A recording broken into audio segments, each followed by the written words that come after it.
My decision to leave Microsoft and return to Ghana was a rolling one, but it started when my son was born.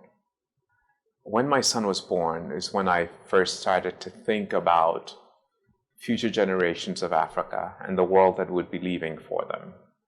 And that's when I started to think about returning to Africa to make a contribution in some way. So growing up in Ghana, because of Ghana's independence movement and the first leader of Ghana Nkrumah talking a lot about African unity, we had all grown up thinking about Africa to a certain degree. But when I left the continent and came to the United States, a lot of people saw me as African first. Interestingly, being in the diaspora actually made me a lot more comfortable thinking of myself as African and not only Ghanaian. So if you look at higher education in Africa, and by higher education I mean post-secondary education in Africa, on average continent-wide, only 5% of individuals aged between 18 and 24 get a tertiary education. So almost by definition, those who get a university education or a college education will one day be running our economies because they're part of such a small cohort. And so the way that cohort is educated is extremely important for the future of the continent.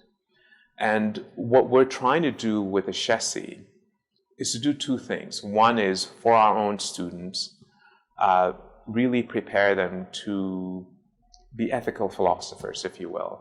People who have a deep sense of ethics in their bellies, who have deep compassion for their community, who have grappled with the questions about what kind of society we want to see in Africa and what their roles ought to be in creating that society.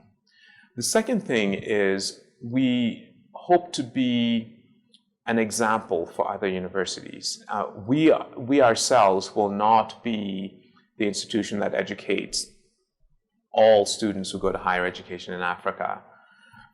But if we can set an example that our universities and our colleges and polytechnics should really be paying attention to ethical reasoning, moral philosophy, should be educating people to be critical thinkers, to be problem solvers, and most importantly, educating them to feel like the problems in Africa can be solved, must be solved, will be solved, and that they will be part of that solution.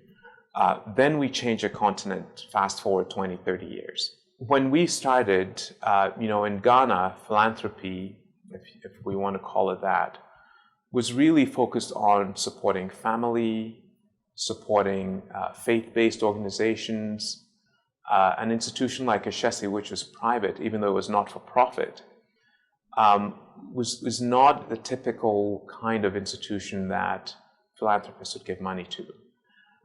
We are now starting to see the needle move a little bit with African philanthropy as well. I think that Africans in the diaspora who are contemplating ways to re-engage on the continent in philanthropy or social entrepreneurship should not underestimate the power of their networks. When I consider what I've done at Ashesi,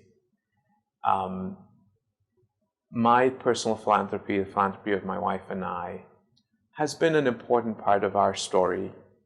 But I think that bringing our network with us has been an even more important part of our story. And our network has brought intellectual capital, it's brought financial capital, it's brought social capital.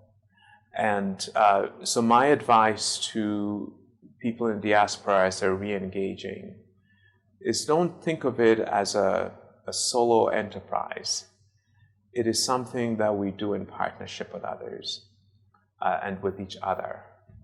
And if we bring our networks to bear, then our efforts are greatly multiplied, and the impact on the continent is greatly multiplied.